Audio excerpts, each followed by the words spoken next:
제가 한 해를 어떻게 마무리하는 게 좋을까?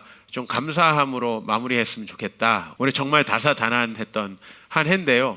또 교회도 날마다 많은 고민을 할 수밖에 없었던 한 해인데요. 그럼에도 불구하고 감사함으로 한 해를 보냈으면 좋겠다 하는 생각을 가지고 있다가 2년 전쯤에 이런 뉴스가 있었어요. 제목이 감사하는 마음이 뇌도 삶도 바꾼다. 의학적으로 증명. 이런 식으로 헤드라인을 해가지고 뉴스에 나온 게 있어요. 그 뉴스의 영상을 다시 찾아봤더니 이제 어떤 사람이 앞에 의사 선생님이 있고 이제 눈을 감고 어렸을 때 어머니에게 받았던 그 사랑 그리고 감사한 일들을 막 떠올리게 하면서 이제 그 사람의 심박수와 이제 뇌파를 이제 검사하고요. 그 다음에 또 하나는 자기가 미워하는 사람 또 원망되는 일들을 생각나게끔 말을 이제 해준 다음에 그리고 뇌파 심박수를 이렇게 검사하는. 근데 사실 범사에 감사하라 이는 그리스도 예수 안에서 너희를 향하신 하나님의 뜻이니라 이런 말씀이 있잖아요. 이 데살로니가 전서 말씀에 이미 이 구절이 있거든요. 항상 감사하는 것이 주님이 우리를 향하신 뜻이다. 과학은 항상 한 발자국 뒤에서 이 성경을 입증하는 것 같아요. 실제로 그 뇌파 검사를 해보니까 감사하면 뇌가 즐거움을 느끼고 활성화돼서 굉장히 많은 일들을 할 수 있는 그런 상태로 변화된다라는 것을 이렇게 뉴스에서 제가 봤어요. 역시 감사해야 되는구나.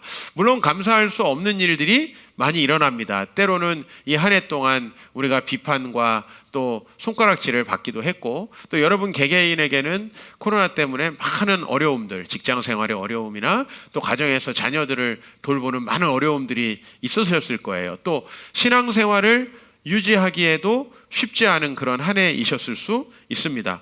우리가 그럼에도 불구하고 감사함으로 한 해를 마무리하면 좋겠는데요. 우리나라에 자기계발서 많이 번역된 지그 지글러라고 하는 사람이 있죠. 한 권 정도씩은 여러분 읽어보셨을 텐데 이 지글러의 명언 중에 나는 감사할 줄 모르면서 행복한 사람을 한 번도 만나지 못했다. 그러니까 어떤 상황이 있든지 간에 우리가 그 상황을 감사함으로 받아들일 수 있는 것은 여러분들의 머리가 더 좋아지는 비결이고 업무 능력이 더 상승할 수 있는 비결이고 인간관계도 더 좋아질 수 있는 비결이다. 우리가 이 한 해 좀 힘들고 어려웠지만 그런 마음으로 좀 받아들였으면 하는 마음으로요. 오늘 제가 말씀을 읽다가 여호사밧을 여러분들과 함께 공부해야겠다. 이런 마음을 먹게 되었습니다. 여호사밧은요 이례적인 왕이에요. 왜냐하면 이스라엘 왕들이 악한 왕들이 많이 있었고 선한 왕들도 처음에는 선했지만은 나중에 좋지 않은 삶의 결과를 맞이한 사람들이 많이 있어요. 대표적인 사람이 솔로몬이라는 왕이잖아요. 우리가 최근에 다뤘던. 근데 이 왕들의 삶을 보면 이 여호사밧은 처음에도 성공적인 삶을 살았고 나중에도 성공적으로 왕위를 마친 정말 몇 명 안 되는 사람 중에 한 사람입니다. 그래서 이 사람이 어떻게 그랬는가 한번 말씀을 잠깐 좀 살펴봐요. 오늘 저희가 19장을 봤지만 여호사밧은 17장에서 20장까지 넉 장에 걸쳐서 다루어져 있어요. 이렇게 많이 다루어져 있다는 건 이 사람이 중요한 인물이라는 뜻인데요. 다윗은 뭐 더 길게 다루어져 있으니까요. 치세 초기에 그가 아주 성공적인 그 왕으로서 정치를 합니다. 17장 5절 6절을 보면은 여호와께서 그의 나라를 손에서 견고하게 하심에 무리가 여호사밧에게 예물을 드렸으므로 그가 부귀와 영광을 크게 떨쳤다. 6절에 그 이유가 나오는 거죠. 그가 전심으로 여호와의 길을 걸어 산당들과 아세라 목상들도 유다에서 제거했다. 즉 자신의 나라에서 또 자신의 삶에서 우상 숭배를 제거하는 데에 힘쓰므로 하나님께서 그에게 많은 부를 주셨다. 그리고 9절에 보면은요. 이제 이스라엘에는 많은 영적 지도자들이 있잖아요. 뭐 여호사밧 혼자서 백성들에게 말씀을 가르치는 역할을 할 수 있는 건 아니잖아요. 그래서 여호와의 율법책을 가지고 유다에서 그들이 가르치게 했어요. 그들은 누구냐면 이스라엘의 영적 지도자들이에요. 여러분 사실 국가가 어떤 방향으로 나아가느냐에 따라 이 공무원들이 일하는 초점이 다 달라질 수밖에 없잖아요. 교회도 담임 목사가 어떤 것을 초점으로 맞추느냐에 따라서 또 성도들이 선교에 관심을 갖느냐 또 본인의 경건 생활에 관심을 갖느냐 뭐 여러 방면으로 바뀔 텐데요. 그렇게 모든 유다 성읍들의 하나님의 말씀을 가르치는 것을 여호사밧이 중심 정책으로 삼았어요. 그래서 10절에 여호와께서 유다 사방의 모든 나라에 두려움을 주어서 여호사밧과 싸우지 못하게 했어요. 참 그렇죠. 주변 나라들이 이 여호사밧과 그의 나라를 얕잡아보고 덤벼들었으면 참 힘들었을 텐데 그런 일들이 없었다는 겁니다. 그런데 이제 이렇게 치세 초기에 성공하다가요, 중간에 잘못돼가지고 망하는 왕들이 숱하게 많아요. 이 여호사밧도 그런 위기가 중간에 있었다는 겁니다. 18장 보면 여호사밧이 부귀와 영광을 크게 떨쳤는데 아합 가문과 혼인함으로써 인척관계를 맺었다라는 말씀이 나와요. 여러분, 아합이라고 하는 왕, 여러분들이 가장 악한 왕 하면은 대명사처럼 엘리야를 그렇게 괴롭혔던 왕이 아합 왕인데요, 이 선지자의 말을 전혀 안 들었던 아합 가문과 혼인을 했어요. 인척관계를 맺었어요. 우리로 말하면 남북한이, 남한이 햇볕 정책을 해가지고 북한과 아주 좋은 관계를 유지했다는 거예요. 사실은 남유다와 북이스라엘이 계속해서 대립한 것만은 아니고요, 이렇게 화친을 한 경우도 있고, 오늘 여호사밧 같은 경우에는 정치적으로 그들과 결혼까지 해가지고 많은 사람들이 아합 가문에서 여호사밧 가문으로 이제 결혼을 해가지고 오게 됐습니다. 그런데 이 일들이 이스라엘에 참 좋지 않은 영향을 미치는 일이 되고 말았어요. 그리고 이 북이스라엘이 하나님을 의지하지 않고 전쟁을 할 때요, 여호사밧이 또 많이 도와줍니다. 그 전쟁을. 이 일들에 대해서 이제 비판을 받게 돼요. 역대하 19장에 보면은 선견자 예후라고 하는 사람이 여호사밧 왕을 맞아서 왕이 악한 사람을 도왔다. 이거 당연히 아합을 얘기하겠죠. 그리고 여호와를 미워하는 자들을 사랑했다. 그것이 옳은가라고 지적하면서 여호와께로부터 진노하심이 왕에게 임할 것이라고 경고를 합니다. 여러분, 일반적으로요, 왕들이 어떠냐면 자기가 성공적인 어떤 정치를 한 다음에는 자기의 정치가 항상 옳고 맞을 것이라는 생각에 빠지잖아요. 그래서 이렇게 누군가가 비판을 하게 되면 그 사람을 죽이고 나라가 망하는, 이제 이런 패턴이 구약 성경에 계속되죠. 내가 성공하고 잘 됐으니까 교만해가지고 망하는 이런 케이스가 일반적으로 되게 많은데요, 여호사밧은 좀 다른 길을 걷게 돼요. 그걸 수용하게 됩니다. 그래서 다음 말씀을 보면 19장 4절에 여호사밧이 예루살렘에서 나가서 브엘세바라에서부터 에브라임 산지까지 돌아다니면서 사람들이 하나님을 다시금 믿도록, 그러니까 아합 가문과 친인척 관계를 맺으면서 그 영향력으로 이스라엘 백성들의 신앙이 생겼던 문제들, 그 문제들을 해결하러 돌아다니고요. 6절에 보면 재판관들에게, 이 재판관은요, 당시의 재판관은 이렇게 보시면 돼요. 상권 분립되어 있는 그런 현대 국가가 아니기 때문에 정치, 사법, 종교 다 감당하는 거죠. 그런 재판관들이 그러니까 결국은 모든 백성들의 삶을 결정하는 건데, 그들이 사람을 위하여서가 아니라 여호와를 위해서 재판할 수 있도록, 정치할 수 있도록 이렇게 여호사밧이 지침을 내려보냅니다. 그래서 이 나라가 다시 하나님 앞에 돌아오게 되고요. 20장에 보면은 여호사밧의 나라가 태평하였으니, 이게 이제 여호사밧에 대해서 이야기하는 가장 끝에 있는 말씀이에요. 이는 그의 하나님이 사방에서 그들에게 평강을 주셨기 때문이다라고 이렇게 말씀하고 있습니다. 저는 오늘 이 여호사밧의 이야기를 보면서 예전에는 여호사밧 그래 회개하라니까 회개하고 잘했네 이렇게 생각을 했는데요, 사실 이제 이렇게 조금씩 목사가 나이를 한 살 한 살 먹다 보니까 이게 쉬운 일일까? 이게 가능할까? 이런 생각이 계속 들면서 이 사람들의 삶에 제가 대입을 하게 돼요. 제가 어렸을 때 이 말씀을 들었으면 그냥 선지자가 말하니까 회개하고 잘 됐구나, 당연하지. 근데 이것이 얼마나 힘든 일이었는가라는 것을 좀 생각하면서요, 이것이 굉장히 이례적 결말이었다라고 하는 말씀을 여러분에게 드리고 싶어요. 대부분의 인생이 성공하고 실패, 제가 이 두 가지로 아주 좀 단순화했어요. 성공은 뭐냐면 어렸을 때부터 좀 잘 되는 거죠. 학업 성적도 우수하고 주변 사람들에게 칭찬도 받고, 그 다음에 이 존중도 받고, 또 부모님께 사랑도 받고 풍성함을 누리고 이렇게 살아가는 거죠. 뭐 반대로 말하면 실패라고 한다면 우리가 여러 가지 미래를 준비하는 일에 좀 실패하고 꿈도 비전도 없이 살고, 그 다음에 빨리 취업하고 빨리 이렇게 자리를 잡는 것에 실패한 것을 뭐 앞에다가 이렇게 얘기할 수 있겠어요. 그리고 교회에서 저는 이 두 부류의 사람을 만나거든요. 밖에서 나름대로 성공적인 삶을 걸어온 분하고 참 인생이 어렵고 힘들게 되신 분들. 그런데요, 이 두 분들이 대부분 다 끝에가 파멸이에요. 이게 제가 굉장히 아쉬운 점이에요. 목회를 하면서. 여러분, 사회에서 성공하고 나름대로 젊었을 때 좋은 시절을 보냈던 분들이 우월주의에 빠져요. 교만함에 빠져서 자기에게 문제가 생겼을 때 비판을 무시하고 받아들이지 않게 돼요. 그래서 대부분이 파멸이 돼요. 이게 이스라엘의 왕 중에 아주 여러 명이 이런 파멸을 겪습니다. 반대로 말하면요, 실패를 겪어요, 어려운 일을 겪어요. 그러면 보통 이 사람들은 패배주의와 열등감에 시달리고요. 그래서 성경 속에서 앞으로 잘 될 것이다, 축복할 것이다, 하나님께서 당신들의 미래를 바꾸실 것이다 라고 해도 그건 내 얘기가 아니야, 나는 그렇게 될 수 없어 라고 그런 격려들을 무시하게 됩니다. 그러면서 파멸에 이르는 거예요. 참 안타까운 것은 인간이 하나님이 없고 하나님을 만나지 못하면 어렸을 때 성공하든 실패하든 결국은 실패하는 인생을 살아가게 되더라는 거예요.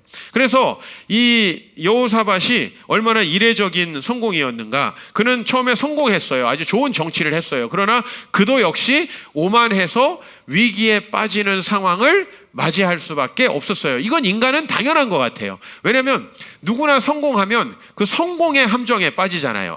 내가 이렇게 해서 성공했어. 그러니까 앞으로도 이렇게 하면 잘 될 거야. 그게 대표적으로 우리를 오만함에 빠지게 하는 거죠.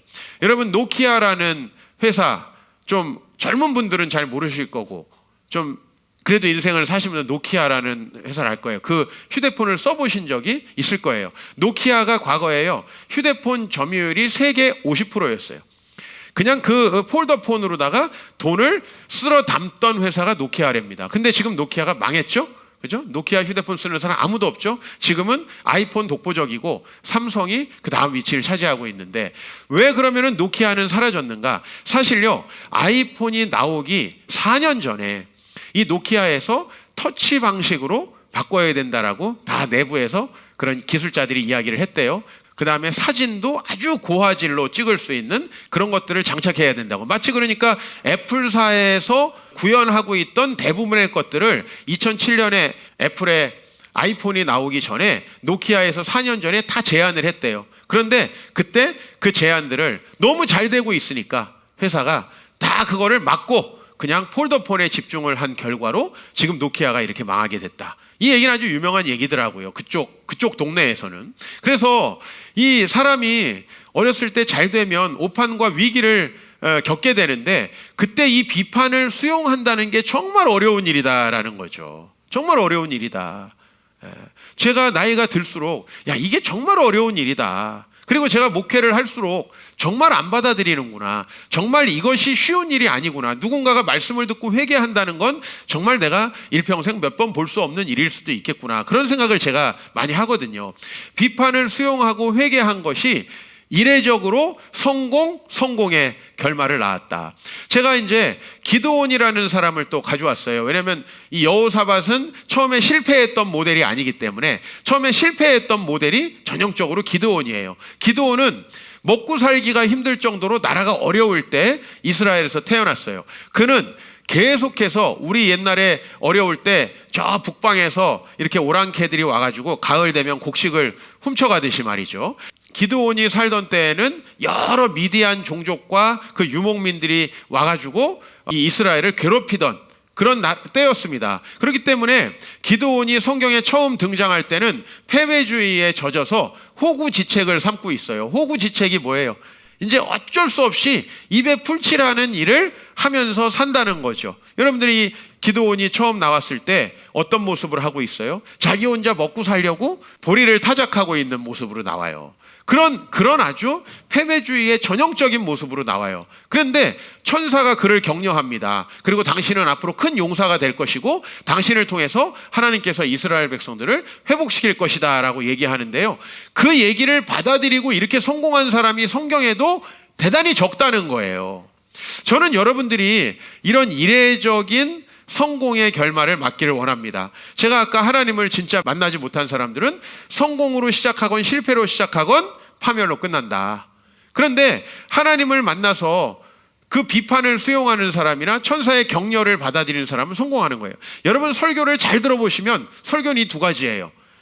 여러분들이 회개하고 돌이킬 것을 비판하는 내용이나, 그죠? 또 하나는 여러분들의 미래를 축복하고 잘 될 것이라고 격려하는 내용이에요. 왜? 이게 복음이거든요. 우리가 예수님의 말씀을 보면요, 예수님은 항상 어떻게 해요? 여기 지금 좌절하고 절망하고 죄에 빠져 있는 사람에게는 다 내게로 오라, 내가 너를 치료해 주겠다, 축복하세요. 그러나 회개를 필요로 하는 바리새인들한테는 어떻게 해요? 비판하고 당신들 그렇게 하면 안 된다라고 얘기해요. 그런데 바리새인이 이걸 받아들이지 않아요. 그리고 자신들을 도와주겠다고 예수님이 왔는데 진짜 나를 도와줄 수 있겠나, 저 사람이 옛날에 나사렛 출신의 목수였는데, 이렇게 생각하는 거예요. 그래서 이게 참 이례적인데, 저는 여러분들이 이런 이례적인 결과를 다 받을 수 있다고 믿고 오늘 말씀을 전합니다. 무엇이 중요합니까?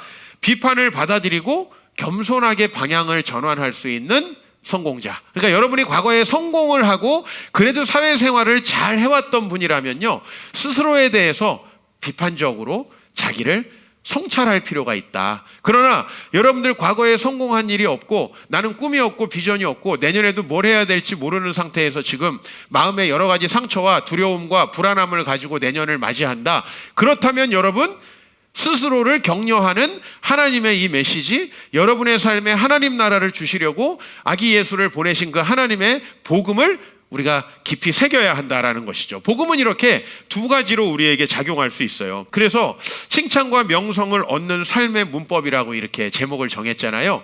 여기에서 여러분에게 오늘 제시하고 싶은 것은 우월주의를 넘어서는 거예요. 여러분, 어렸을 때 성공하고 잘 살았던 게 잘못인가요? 그건 잘못이 아닌데 그것이 우리 자신을 망하게 하고, 여러분, 이 기업도 성공했던 게 잘못인가요? 아니잖아요. 성공했던 게 좋은 거죠. 그러나 그 성공에 도취가 되면 문제가 되는 것이죠. 반대로 말하면 여러분, 어렵고 힘들게 살았던 것이 반드시 여러분의 삶을 망가뜨리는 건 아니거든요. 오히려 여러분을 강인하게 하고 더 낫게 하잖아요. 제가 그래서 이 칭찬과 명성을 얻는 삶의 문법에 대해서 여러분들에게 이야기하기 위해서 먼저 책을 한 권 소개합니다. 베스트 셀프라는 책인데요, 이 베스트 셀프라는 책은 마이크 베이어라고 하는 사람이 쓴 책이에요.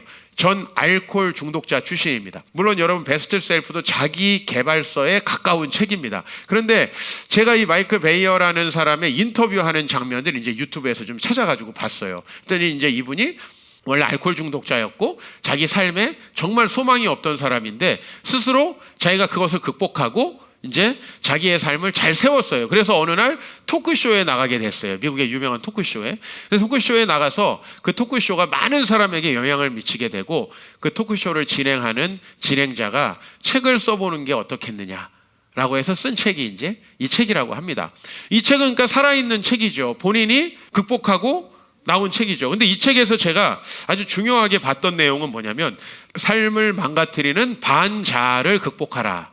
반대할 때 반 하는 반자아, 그러니까 안티 셀프죠. 사실은 그 반자아를 극복하라는 말씀이 나오는데 제가 여기서 굉장히 공감을 하게 됐어요. 왜냐하면은 이 자기 자신을 망가뜨리는 자아는 자기 안에 있다는 거예요. 자기 안에, 자기 내면에 자기를 망가뜨리는 거. 왜냐하면 여러분, 비판했을 때 그 비판을 안 받아들이는 것도 자기 안에 있는 거고요. 격려하고 축복했을 때 거기에 시니컬하게 반응하고 내가 무슨 그렇게 될 수 있습니까 하는 것도 다 사실 자기 안에 있는 것이죠. 그 반자아는 명확히 보이는 반자아의 행동이 있고 명확하게 보이지 않는 행동이 있대요. 명확하게 보이는 반자아적 자기를 망치는 행동이 뭐예요? 마약을 한다든지 도박을 한다든지, 그죠? 알코올 중독이 된다든지, 그 다음에 다른 사람들과 싸운다든지, 이런 거죠. 이런 것들은 누가 봐도 이 사람은 저렇게 하다가는 망하겠구나 라는 걸 알게 되잖아요. 근데 이 저자가 참 제가 공감했던 게, 이렇게 알게끔 되는 이 잘못이 아니라 사람을 진짜 망가뜨리는 건 보이지 않는 반자아라는 거예요. 근데 그게 뭐냐면은 비판을 모욕으로 받아들이는 태도, 다른 사람을 잘 이해하지 못하는, 다른 사람이 이해가지 않는다라고 말하는 태도예요. 제가 이 부분에서 제가 많이 생각이 났어요. 저는 어렸을 때 늘 칭찬받고 자랐잖아요. 우리 부모님께, 주변 사람들에게. 저는 뭐 주변 어르신들이 볼 때는 괜찮은 사람이었던 것 같아요. 그래서 저는 늘 내 자신이 잘하려고 한쪽으로는 노력했지만 한쪽으로는 비판을 받아들이기가 굉장히 어려운 성향이 저에게 강화됐고요. 제가 주변 사람들이 보면 왜 이렇게 이해가 안 가는 거예요. 제가 이 책을 읽으면서 이거다. 이걸 내가 지금도 계속 가지고 있으면 나는 절대 여호사밧처럼 될 수가 없다. 하나님께서 어렸을 때 나에게 좋은 성향들을 많이 주셨고 좋은 달란트를 주셨고 나도 열심히 목회자가 되려고 노력했지만 누구나 자기의 성공에 도취되면 비판을 받아들이기가 어렵다. 제가 목회자 세미나를 하잖아요. 그러면 목회에 성공하신 분들은 성공하신 대로 안 받아들이려고 하고요. 또 실패하신 분들은 해서 되겠나 해서 안 받아들이려고 해요. 제가 이걸 설득하는 게 굉장히 중요해요. 이걸 어떻게 설득할까? 여러분들도 마찬가지입니다. 뭐 딱 칼로 무 자르듯이 반으로 나눌 수는 없지만 여러분들이 과거에 성공에 도취되어 계신 분들도 계시고 신앙이 내가 좋았어. 옛날부터 나는 교회 오래 다녔어. 많이 배웠어. 어느 교회 다녔어. 이러면서 신앙적으로 도취되신 분들요. 교회 공동체에서 전혀 의뢰받지 못합니다. 교회를 자꾸 이렇게 바꾸려고 저렇게 바꾸려고 하고 그런데 참 우리가 겸손하게 내가 옛날에 신앙생활 해왔지만 야 내가 새로 배울 것이 있다. 지금 이 나이에 또 나에게 주시는 하나님의 말씀이 있구나. 이렇게 겸손하게 나가는 사람들. 반대로 말하면요. 이 목회를 하면서 참 힘든 분들이 이 패배주의에 젖은 분들이에요. 백엔의 사랑이라는 영화가 있어요. 이 이치코라고 하는 32세의 여주인공이 나오는 극 중에서 이 자매는요 32세에 대학 졸업하고 아무것도 안 하고 있는 백수 조카하고 맨날 게임만 하면서 집에서 이제 밥을 축내는 백수 자매로 나옵니다. 이 사람이 그래서 이제 가족들과 관계가 좋을 리가 없겠죠. 가족들은 계속 뭐 좀 해라. 너도 사랑구실 해라 그러는데 할 게 없어. 야, 나 취업해봤는데 안 됐어. 그러면서 점점 몸은 살쪄가고요. 매력을 잃어가고요. 그 다음에 가족들에게 손가락질을 받아요. 그러면서 동생과 대판 싸우죠. 좀 똘똘 맞은 동생이 이제 계속 욕을 하면서 비판을 하니까 나 집을 나갈 거야 하고 나와가지고 취업을 했는데 그게 바로 백엔샵이에요. 그래서 그 백엔샵에서 이제 사랑하는 사람을 만나서 백엔의 사랑입니다. 그러니까 미국으로 말하면 이제 원달러 샵이고 우리나라면 천양백화점인데 이 백엔샵에서 일을 하게 돼요. 그러면서 이 사람이 자기는 항상 실패자이고 안 될 거라고 생각했고 자기는 이러이런 나쁜 조건을 가지고 있고 난 너무 불행하게 태어났다고 생각을 했는데 이 백엔샵에서 여러 사람을 만나면서 좀 생각의 변화가 일어나요. 첫 번째로는 자기를 고용한 사장님 굉장히 돈을 많이 벌어요. 저 사람은 정말 좋겠다. 어렸을 때부터 이렇게 돈도 많고 나는 가난한 부모님에게서 태어나서 나는 이렇게 알바생으로 일하고 이렇게 생각했는데 그 점장이 우울증으로 엄청나게 크게 고생하고 행복하지 않다는 사실을 알게 돼요. 이게 돈이 많다고 해서 전부가 아니구나. 또 그 다음 어떤 사람을 만나냐면 그 백엔샵에서 이제 이 유통기한이 지나서 버리는 음식을 훔쳐다 먹으려는 노숙자를 만나게 돼요. 그러니까 자기보다 훨씬 못한데요. 이분은 매일 와가지고 그걸 어떻게든 훔쳐가려고 하다가 나중에 점장과 싸우고요. 이 점장은 그 불쌍한 사람 못 먹게 하려고 이제 그걸 훔쳐가지 못하게 만들어요. 그 사람을 또 보게 돼요. 그리고 또 아주 여성들을 추근덕대는 아주 안 좋은 점원과 만나서 또 불편함을 겪기도 하고요. 그러면서 한 사람을 만나게 되는데 이 사람이 누구냐면 이제 은퇴를 앞둔 퇴물 복서. 맨날 가서 의도터지고 돈 몇 푼 받고 나머지 시간에는 트럭 운전하면서 겨우겨우 생을 연명하는 이 사람을 만나는데 이 두 사람이 만나서 연애를 합니다. 근데 이 사람들의 연애를 이렇게 설명하는 아주 짤막한 대화가 있어요. 하루는 이제 이 자매가 매일 편의점에 와서 바나나를 한 개씩 사가던 이 사람과 친해져서 이제 연애를 하면서 물어봅니다. 왜 당신은 나에게 사귀자고 했어요? 라고 물어봐요. 그랬더니 남자가 너는 거절할 것 같지 않아서 그랬어 라고 이렇게 말을 해요. 그리고서 이제 잠깐 둘이 침묵을 합니다. 남자는 어떤 생각했을까요? 말 잘못했나? 이런 생각했겠죠. 근데 여자는 마음속으로 내가 그렇지 라고 생각했던 것 같아요. 남자가 다시 물어봅니다. 화났어? 아니요. 그러면서 그냥 또 만나요. 그러니까 이게 패배주의의 전형적인 거죠. 자기를 표현하지 않아요. 자기의 어떤 감정들을 표현하지 않아요. 늘 참아요. 그리고 내가 그런 취급을 당해도 당연하지 라고 생각하는 거죠. 참 감독이 그 장면은 참 잘 만들었다는 생각이 들어요. 그 한 장면에 참 모든 게 녹아들어 있어요.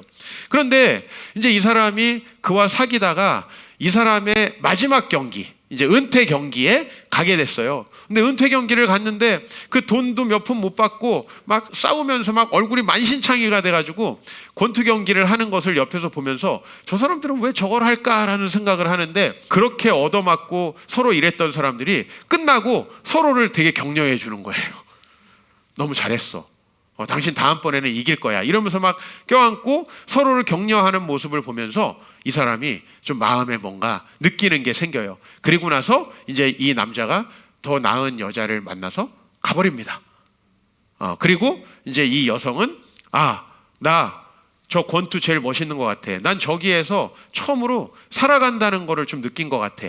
나 권투를 해보고 싶어 해서 권투 선수처럼 이제 포스터에는 보이죠. 여기 밴디지를 차고 권투 장갑을 끼기 직전 모습을 여기 포스터에 해놨는데요. 이제 권투를 해요. 그러면서 이제 운동을 하면서 살을 빼기 시작하고 훈련하고 또 눈빛도, 권투는 이겨야 되잖아요.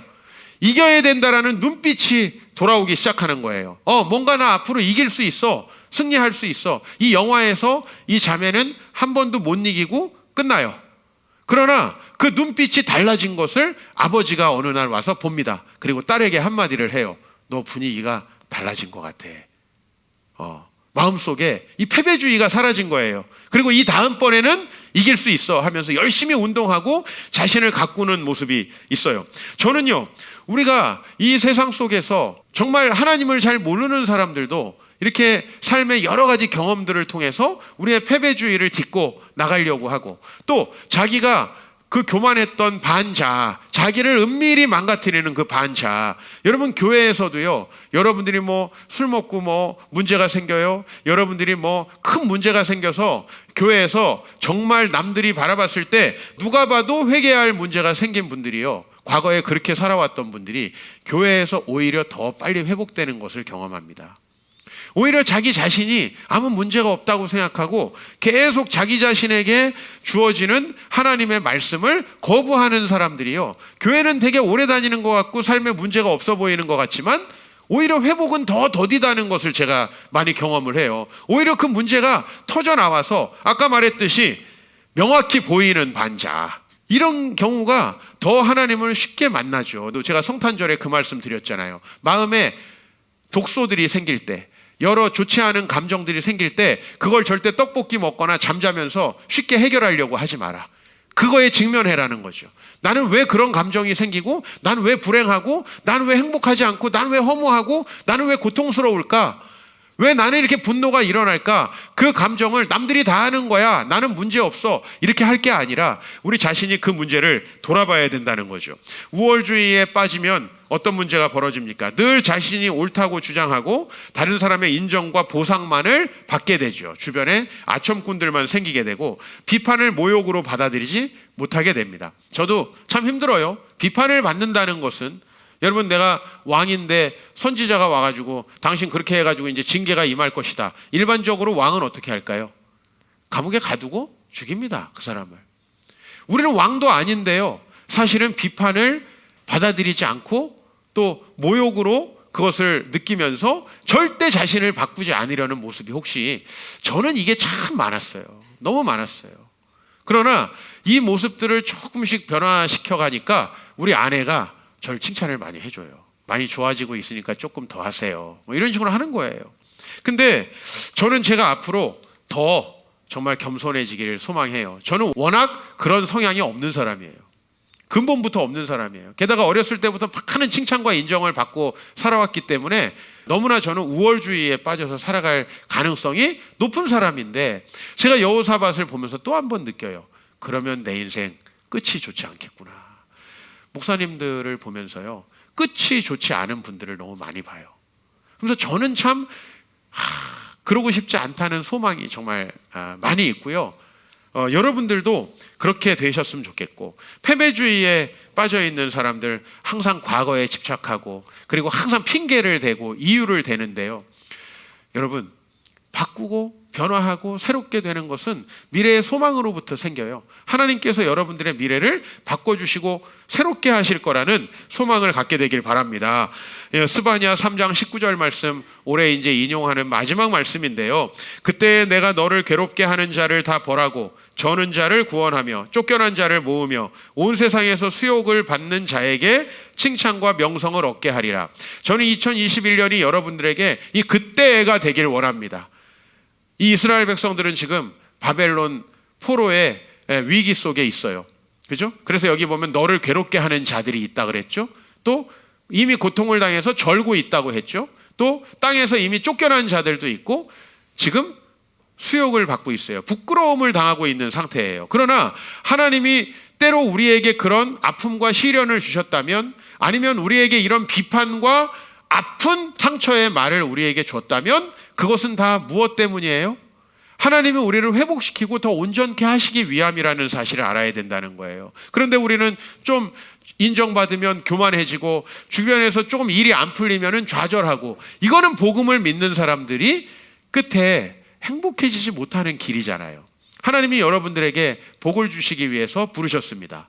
그러므로 여러분들 지금보다 나아지기 위해서는요, 여러분이 과거에 그래도 비교적 나는 성공적인 삶을 살아왔고 지금도 많은 것을 이루고 있다고 생각하시는 분들은 말씀 속에서 비판 쪽에 초점을 맞추세요.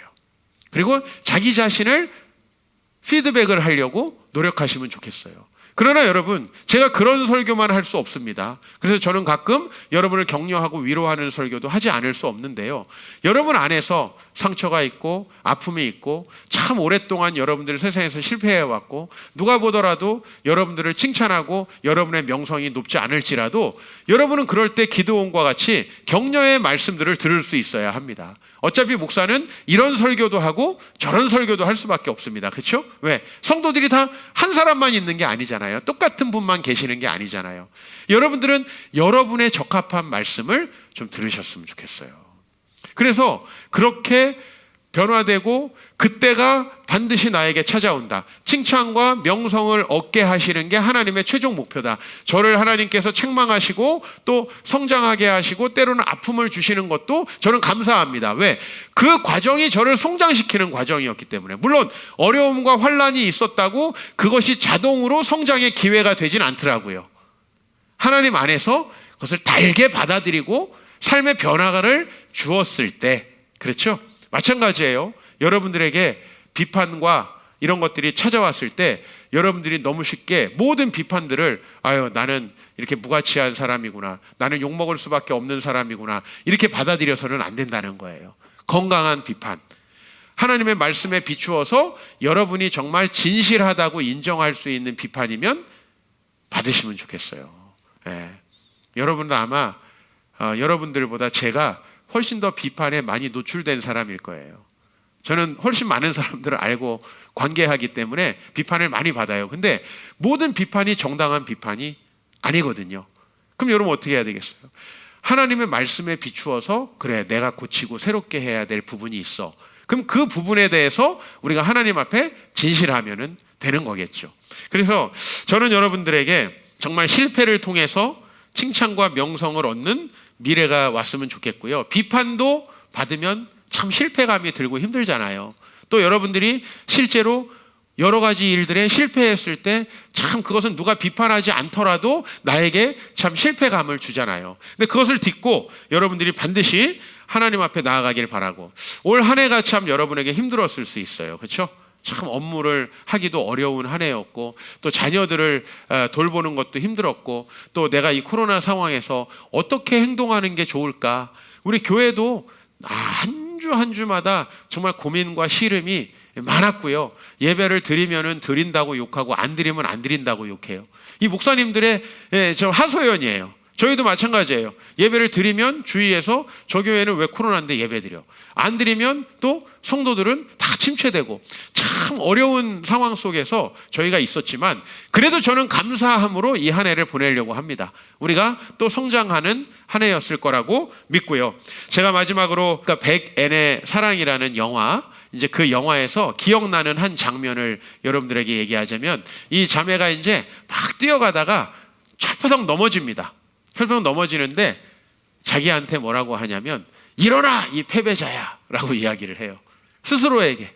사실 스스로에게 이렇게 하기 어렵잖아요. 그런데 그렇게 이제 이 복싱을 하면서 건강한 자아가 회복되는 모습, 이제 그러면 그 다음에 남자친구한테 나 왜 만났어? 그러는데 쉬워서 만났어. 그럼 어떡하겠어요? 그럼 안 되지. 우리 헤어져. 이렇게 얘기하겠죠? 그럼 남자가 어떡하겠어요? 아니야, 실제로는 그렇지 않아. 당신 너무 소중한 사람이야. 맞지? 이러면서 가는 게 이게 정상적인 대화예요. 그렇잖아요. 여러분을 너무 우월한 사람으로 보지도 마십시오. 여러분을 그렇다고 너무 실패한 사람으로 보지 마십시오. 그 어떤 것도 다 사탄이 좋아하는 거죠. 하나님 앞에서 보면 조금 뭐 좀 낫고 조금 더 낫지 않은 사람 별거 아니고요. 하나님 앞에서는 장동건이나 저나 죽으면 전부 다 뼈다귀예요. 하나님 앞에서는 죽으면 다 뼈다귀예요. 진짜예요. 믿으시기 바랍니다. 사람을 크게 높이거나 사람을 크게 낮추는 것은 결코 영적으로 유익하지 않습니다. 여러분 그 하나님 앞에서 건강한 여러분 자아를 만들어 가시기를 주의 이름으로 축원합니다.